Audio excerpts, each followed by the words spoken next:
Ang ating kwento ay nagsimula sa isang sinaunang panahon na walang tiyak na petsa, na umiikot sa isang batang nagngangalang Son Goku. Namumuhay siya ng mag-isa sa kailaliman ng kabundukan at malayo sa sibilisasyon. Wala siyang kaalam-alam sa takbo ng buhay sa labas, at hindi niya napag-alaman na may ibang tao na nabubuhay sa mundo. Ginugugol niya ang bawat araw sa matinding pagsasanay, dahilan upang magkaroon siya ng pambihirang lakas. Ipinanganak siyang may buntot na ginagamit niya bilang kagamitan para mabuhay, dahil inilulubog niya ito sa tubig na parang pamingwit upang makahuli ng isda, isang kasanayang naging mahusay na siya. Nagbago ang lahat ng isang araw, habang pauwi siya dala ang kanyang huling isda, bigla siyang nabangga ng sasakyan. Ang sakay nito ay isang dalagang nagngangalang Bulma. Dahil hindi pa siya nakakita ng ibang tao, inakala ni Goku na si Bulma at ang kanyang sasakyan ay isang kakaibang halimaw na gawa sa bakal, kaya naghanda siyang lumaban. Sa kanyang takot at pagtatanggol sa sarili, binuhat niya ang sasakyan at hinagis ito, na tuluyang nagwasak sa makina. Dahil sa takot, tinutukan siya ni Bulma ng baril at pinaputukan, ngunit hindi ito nakaapekto sa kanya. Sa huli ay napakalma ni Bulma si Goku at ipinaliwanag na hindi siya halimaw kundi isa ring tao, kaya labis na nagulat si Goku dahil akala niya ang kanyang yumaong lolo lamang ang tanging tao sa mundo. Sa kabilang banda, hindi makapaniwala si Bulma sa nakitang buntot ni Goku at iniisip kung anong uri ng nilalang siya.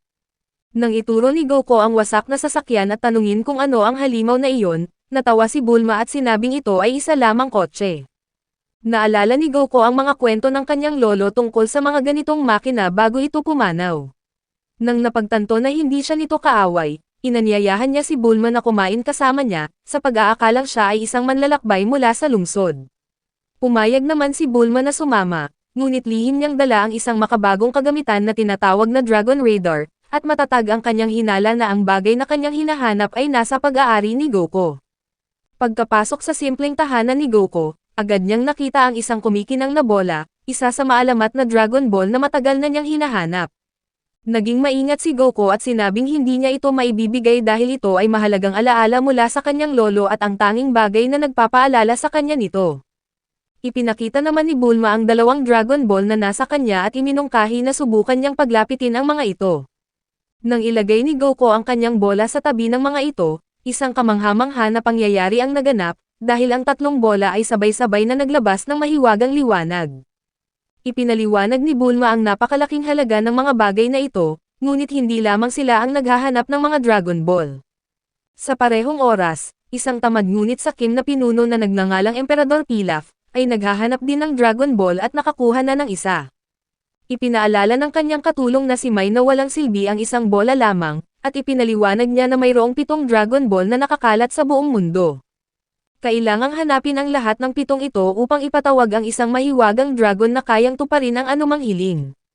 Dahil dito, naging labis na adik si Pilaf sa paghahanap ng iba pang mga Dragon Ball upang magkaroon ng kapangyarihang pamunuan ang buong mundo. Samantala, itinuro ni Bulma kay Goku ang alamat ng Dragon Ball, ipinaliwanag niya na ang bawat bola ay may tiyak na bilang ng bituin sa ibabaw nito, na nagsisilbing palatandaan ng ayos nito sa buong hanay. Ang bola ni Goku ay may 4 na bituin, ibig sabihin ay ika-4 ito sa pagkakasunod-sunod. Dahil napansin ang pambihirang lakas ni Goku, matalinong inalok siya ni Bulma na samahan siya bilang tagapagtanggol. Iminungkahi niyang magtulungan sila upang hanapin ang natitirang 4 na bola dahil 3 na ang nasa kanila. Ipinakita rin niya ang Dragon Radar, isang imbensyon na kanyang ginawa upang matukoy ang kinalalagyan ng mga bola. Nang magkasundo, inilabas niya ang isang espesyal na kahon habang naghahanda sila sa kanilang pakikipagsapalaran. Sinabi niyang ang laman nito ay mga kapsul, na kayang magbago sa anumang bagay na kakailanganin nila. Ibinagsak ni Bulma ang isa sa lupa at bigla itong naging isang makinis na motorsiklo. Agad silang sumakay at umalis, ngunit hinarang ng isang dambuhalang nilalang na parang dragon ang kanilang daan, at dinakma ng halimaw si Bulma at lumipad palayo. Ngunit napaka-inosente ni Goku kaya hindi niya napagtanto na kailangang iligtas ito, hanggang sa sumigaw si Bulma para sa kanyang tulong. Pinabilis niya ang motorsiklo hanggang sa lumipad ito sa himpapawid, inilabas ang kanyang mahabang tungkod, at pinalo ang halimaw upang mailigtas si Bulma. Matapos ang mapanganib na pangyayari, nagpatuloy sila hanggang sa lumubog ang araw. Gumamit si Bulma ng isa pang kapsul na naging isang bahay na kompleto sa gamit. Labis na namangha si Goku sa mga gamit sa loob, mula sa ilaw hanggang sa makabagong kagamitan, ngunit mas lalo siyang nagulat nang makakita ng telebisyon, isang bagay na hindi pa niya nakikita noon. Si Bulma naman ay patuloy na nagtataka tungkol sa buntot ni Goku, at kinagabihan, habang lumabas si Goku upang manghuli ng pagkain, patuloy naman ang paghahanap ni Emperor Pilaf. Dahil sa inip na mayroon lamang siyang isang bola, lumapit ang kanyang mga katulong na sina Mai at Shu na may bagong impormasyon. Iniulat nila na ang iba pang Dragon Ball ay posibleng nakatago sa isang mapanganib na lugar na tinatawag na lambak ng Ujigadani. Walang pag-alinlangan si Pilaf, inutusan niya ang kanyang mga kasama na sumakay sa eroplano at agad na magtungo sa lugar upang suriin kung totoo ang mga balita. Habang lumilipad sila, nakita ni Goku ang sasakyang panghimpapawid mula sa lupa at akala niya ay isang malaking ibon na maaari niyang hulihin at kainin. Nang tuluyang makarating ang eroplano at bumaba ang mga ito, tumakbo agad si Goku upang hulihin ito, ngunit bigla na lamang lumitaw ang isang pangkat ng mga lobo, na gutom at pinapalibutan upang makahanap din ng makakain. Dahil sa takot, mabilis na tumakbo pabalik sa loob ng eroplano sina Mai at Shu upang makatakas, kaya't si Goku na lamang ang lumaban sa mga lobo. Nagawa niyang talunin ang mga ito ng madali, at ginamit pa niya ang kanyang mahabang tungkod upang bumagsak ang buong sasakyang panghimpapawid mula sa himpapawid. Ngunit nang hawakan niya ang mga sirang bahagi ng sasakyang gawa sa bakal, napagtanto niyang hindi ito makakain. Dahil dito, nalungkot siya at kinuha ang isang lobo na kanyang napatay at umuwi na lamang. Inihaw niya ang karne sa ibabaw ng apoy at ikinwento ang kanyang buhay kay Bulma habang sila ay kumakain. Sinabi niya na hindi niya kilala ang kanyang mga magulang, at pinalaki siya ng kanyang lolo na si Son Gohan, na natagpuan siyang isang sanggol na inabandona lamang sa kabundukan. Pagkatapos mag-usap, nagpahinga na sina Goku at Bulma at natulog para sa gabi. Kinaumagahan, nakita nila ang isang pagong na naglalakad ng mag-isa malapit sa kanilang tahanan. Ang hayop ay naliligaw at labis na nagnanais na makabalik sa karagatan, kaya't inalok ni Goku na buhatin ito hanggang sa dulo ng paglalakbay. Sumama si Bulma, ngunit naputol ang kanilang paglalakbay nang biglang lumabas mula sa daan ang isang dambuhalang nilalang na parang oso at inatake sila. Madaling naiwasan ni Goku ang mga atake at pagtama ng sandata ng oso, at napaupo ito sa diwa ng pagkakatulog sa pamamagitan ng isang malakas na hampas lamang. Sa huli ay nakarating sila sa dalampasigan at ibinalik ng ligtas ang pagong sa tubig. Nagpasalamat ang pagong at sinabing maghintay sila roon, dahil nais nitong kumuha ng espesyal na regalo bilang gantimpala sa kanilang kabutihan. Samantala, bumalik sina Mai at Shu kay Pilaf na may masamang balita, dahil wala silang nakita sa lambak, ngunit nakatanggap na naman ng bagong impormasyon si Pilaf na ang isang Dragon Ball ay pag-aari ng isang taong tinatawag na ermitanyo ng dagat. Nagulat si Mai na nais sumama ni Pilaf, dahil karaniwan itong tamad, ngunit sumakay pa rin silang lahat sa eroplano upang hanapin ang ermitanyo. Bumalik man sa dalampasigan, nakita nila ang pagong na bumalik kasama ang isang matandang lalaki. Ipinakilala ng matanda ang kanyang sarili bilang Master Roshi, na ang ermitanyo ng dagat. Bilang pasasalamat sa pagligtas ni Goku sa kanyang kaibigan, nagpasya si Roshi na bigyan siya ng isang natatanging regalo. Ipinatawag niya ang isang mahiwagang gininto ang ulap na tinatawag na lumilipad na Nimbus, at sinabi kay Goku na maaari itong sakyan upang makapaglakbay kahit saan man sa mundo. Ipinaliwanag ni Roshi na may espesyal na tuntunin ang ulap, tanging ang mga taong may dalisay na puso lamang ang makakasakay dito. Sinubukan ni Roshi na sumakay, ngunit tumalsik siya at nahulog dahil hindi sapat ang kadalisayan ng kanyang puso. Si Goku naman ay madaling sumakay at nakapaglakbay ng maayos at ligtas gamit ito, at napansin naman ni Bulma na may isinusuot na Dragon Ball si Roshi sa kanyang leeg. Tinanong ni Bulma kung maaari niyang makuha ang bolang iyon bilang gantimpala, dahil nakatulong din sila sa pagong. Sa kanyang pagkabigla ay pumayag si Roshi, at sa ngayon ay mayroon ng 4 na Dragon Ball sina Goku at Bulma. Inilipat nila ang kanilang bahay na gawa sa kapsul at naghanda upang ipagpatuloy ang paghahanap sa natitirang 3 bolang nakakalat sa iba't ibang lugar sa bansa. Bago sila umalis, sinubukan ni Bulma na sumakay sa Nimbus kasama si Goku, ngunit hindi ito nakayanan ang bigat niya dahil hindi dalisay ang kanyang puso. Sa halip, kailangan niyang sumakay sa kanyang motorsiklo habang kasabay si Goku sa paglalakbay. Samantala, umuwi si Roshi at nakita si Pilaf at ang kanyang mga kasama na naghahanap sa paligid, na hinahanap ang Dragon Ball na ibinigay na niya. Sinabi ni Roshi na ibinigay na niya ang bolang iyon sa isang batang lalaki at dalaga, na umalis lamang hindi katagalan bago sila dumating. Mabilis na sumakay si Pilaf at ang kanyang mga katulong sa eroplano upang habulin sila, ngunit sira ang sasakyang panghimpapawid kaya't bumagsak ito ng tuluyan sa karagatan. Naiwan silang nakadukdok sa tubig at hindi naabutan pa ang mga bida. Samantala, ipinagpatuloy ni Goku at Bulma ang pagsunod sa Dragon Radar, hanggang sa ihatid sila nito sa lugar ng ikalimang Dragon Ball na nakatago sa isang kalapit na nayon. Pagdating nila, labis silang namangha nang makita na ang lugar ay tila isang bayan na walang nakatira, dahil malinis at tahimik, ngunit may kakaibang pakiramdam na nakakatakot. Tulad ng karaniwang ugali ni Goku, naging marites siya kaya't binasag niya ang pinto upang tumingin sa loob ng isang bahay.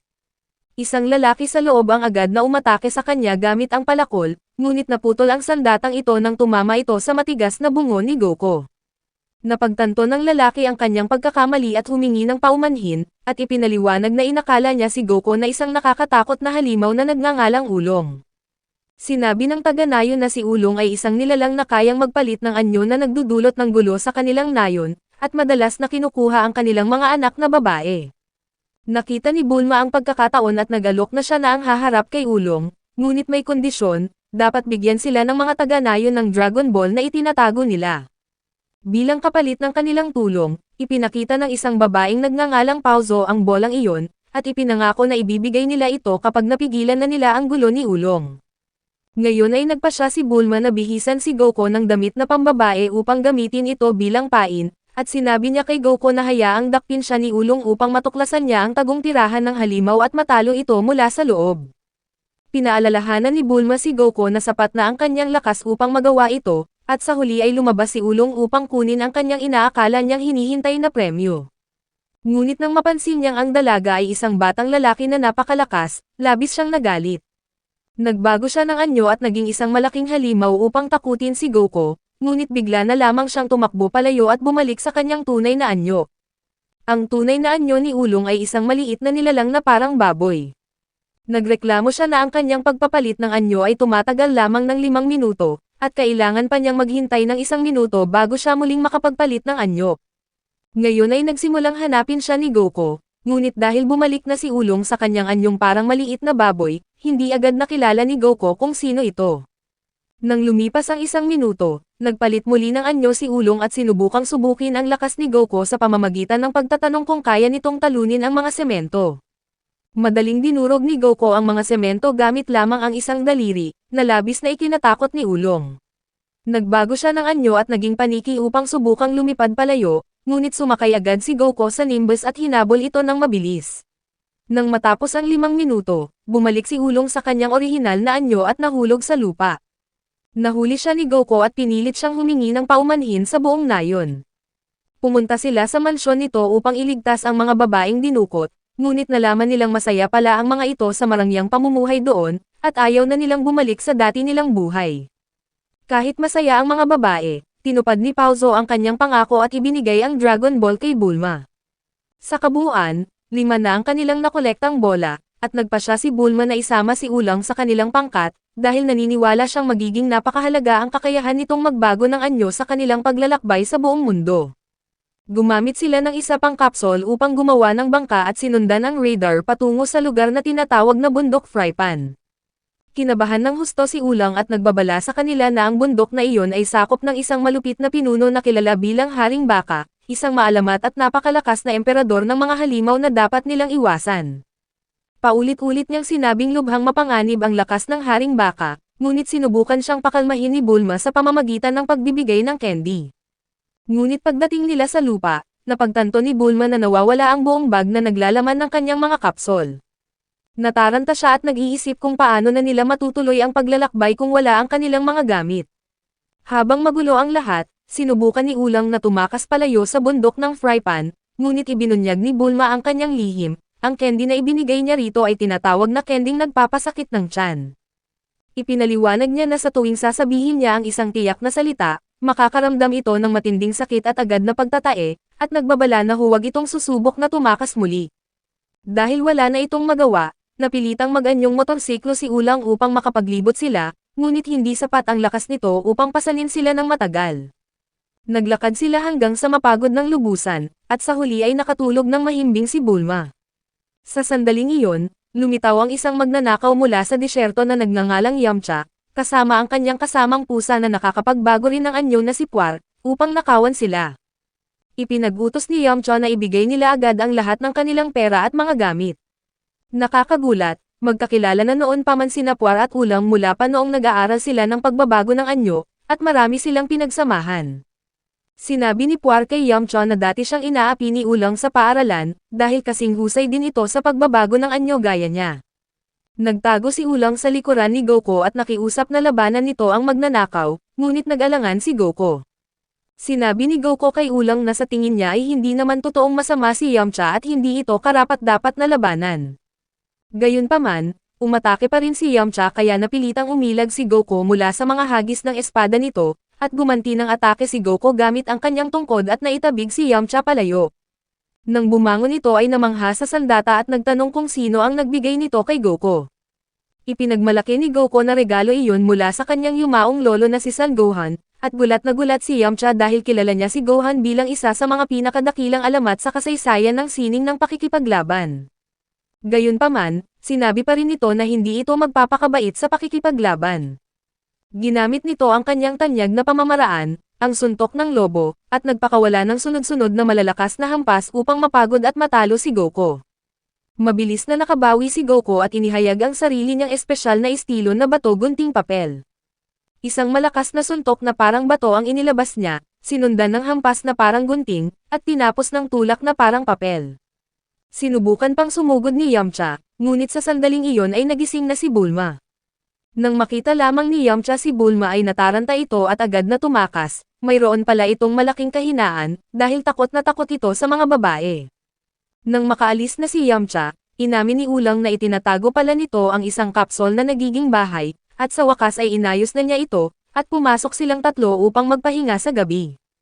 Habang nagpapahinga sila sa loob, nakabantay naman sa labas at sa dilim sina Yamcha at Puar. Narinig nilang nag-uusap sina Goku at Ulang tungkol sa mga Dragon Ball at sa kanilang misyon, at doon ay nagpasya si Yamcha na nakawin niya para sa sarili niya ang buong hanay ng mga bola. Samantala, may sarili ring masamang balak si Ulang, sinubukan niyang lagyan ng pampatulog ang inumin ni Goku at Bulma upang makuha niya ang mga bola at makatakas. Sa huli ay nakatulog ang dalawa, ngunit bago pa man makagawa ng anuman si Ulang, pumasok na ng sapilitan sina Yamcha at Puar upang isagawa rin ang kanilang plano. Naganyong kapareho ni Goku si Puar upang matulungan ang nakawan, ang plano nila ay ilabas si Bulma sa labas upang hindi na kailangang harapin pa ni Yamcha ang kanyang kinatatakutan, ngunit mahimbing na itong natutulog. Upang maitago ang sarili niyang masamang gawain, naganyong kapareho ni Bulma si Ulang, at naging magulo ang lahat dahil nagpapanggap silang iba't ibang tao. Lumabas ng bahay si Ulang kasama si Puar, sa pag-aakalang si Puar ang tunay na Goku.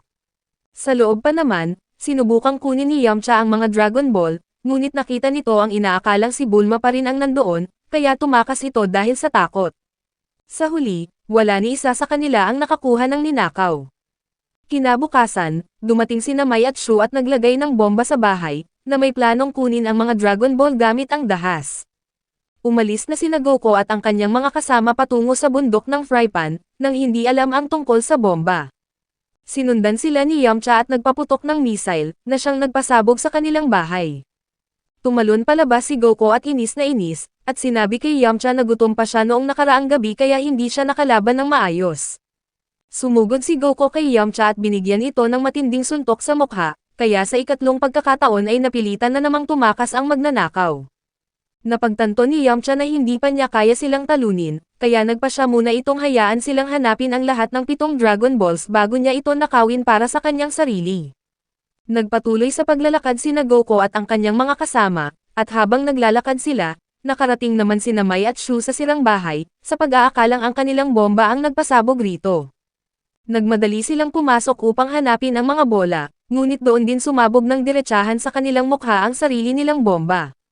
Samantala, patuloy pa ring naglalakad ang pangkat ni Goku, dahan-dahan na papalapit sa bundok na sinasabing laging nasusunog. Sa huli ay naabutan sila ni Yamcha, at nagkukunwaring nagsisisi sa lahat ng kanyang ginawa. Bilang tanda ng pakikipag-usap, nagbigay ito ng kapsol na nagiging sasakyan upang mas mabilis silang makarating sa pupuntahan nila.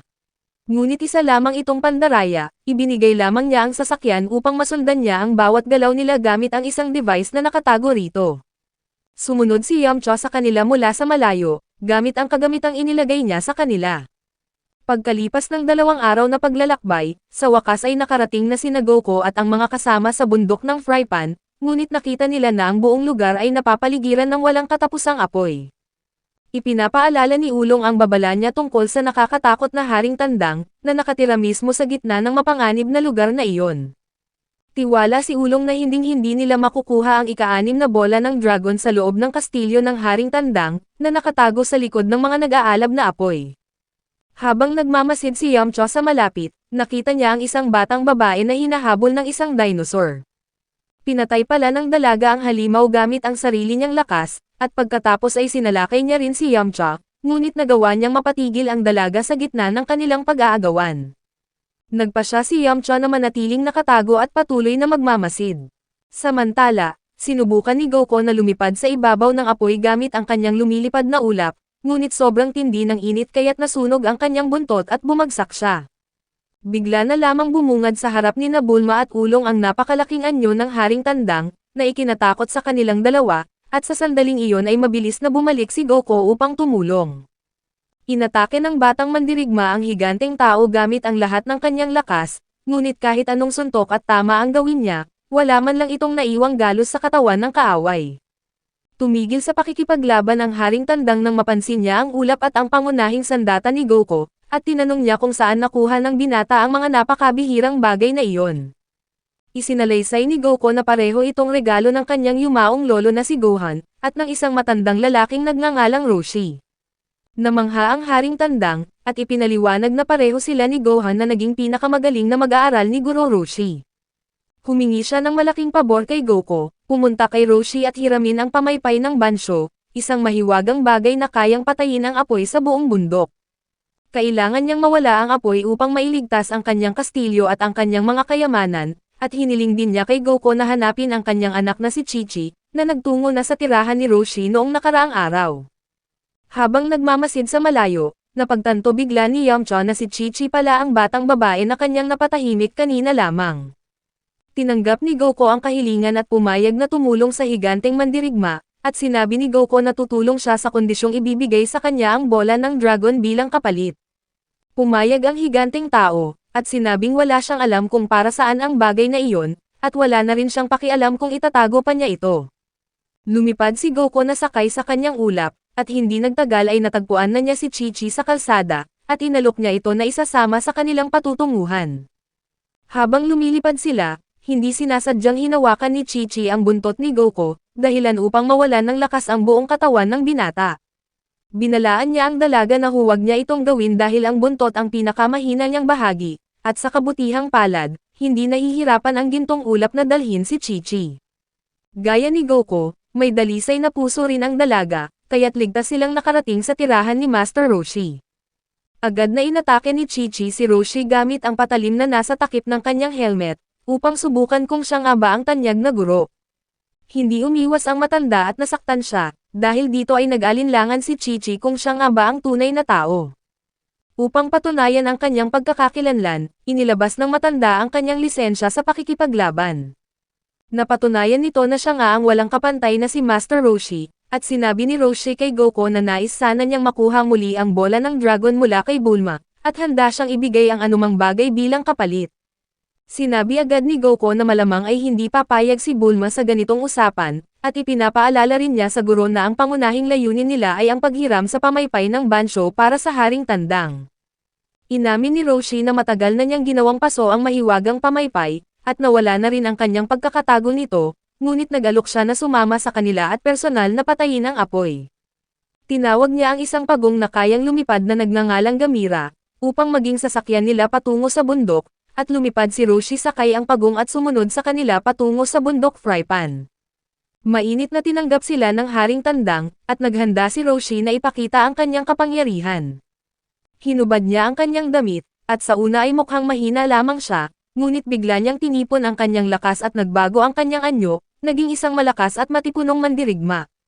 Namangha ang lahat sa biglaang pagbabago ng kanyang pangangatawan, at pagkatapos ay pinalabas niya ang kanyang tanyag na lakas. Sa panunood ni Yamcha na puno ng paghanga, Ipinaliwanag na ang pamamaraang ito ay nagtitipon ng lahat ng panloob na lakas ng isang tao, at inilalabas ng sabay-sabay bilang isang napakalakas na pagsabog.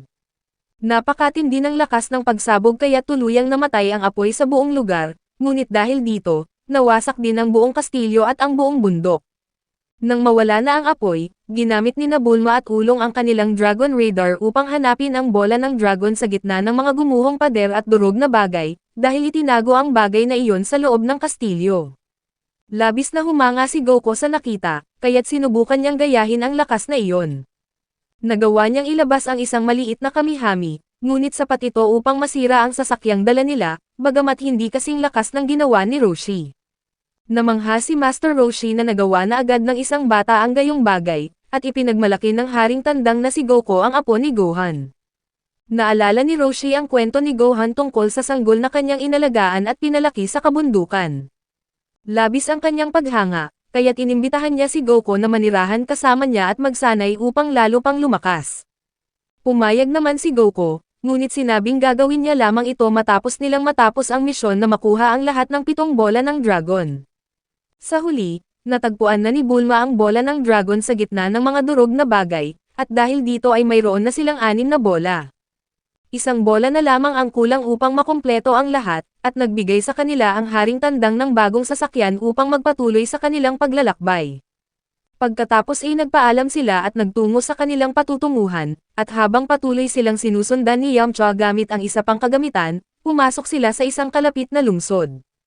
Pumunta si Bulma upang bumili ng mga kailangan, ngunit naguluhan siya dahil tila natatakot ang lahat sa kanya sa lungsod, at hindi niya alam kung ano ang nagawa niya upang magkaroon ng ganitong reaksyon ang mga tao.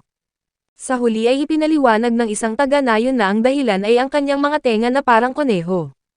Mayroon palang mapanganib na grupo na tinatawag na Rabbit Gang na may parehong uri ng tenga, at sila ang nagpahamak sa buong lungsod, at akala ng mga tao ay kabilang si Bulma sa kanila. Agad na tinanggal ni Bulma ang mga tenga, at sinubukan niyang lumakad ng payapa sa lungsod, ngunit sa halip na tumigil ang mga problema ay nagsimula pa lamang ang mga ito. Dumating ang 2 tunay na miyembro ng Rabbit Gang at nagsimulang atakihin ang mga mamamayan at nahuli nila si Bulma, at inutusan itong sumama sa kanila habang nakatutok ang kanilang mga sandata.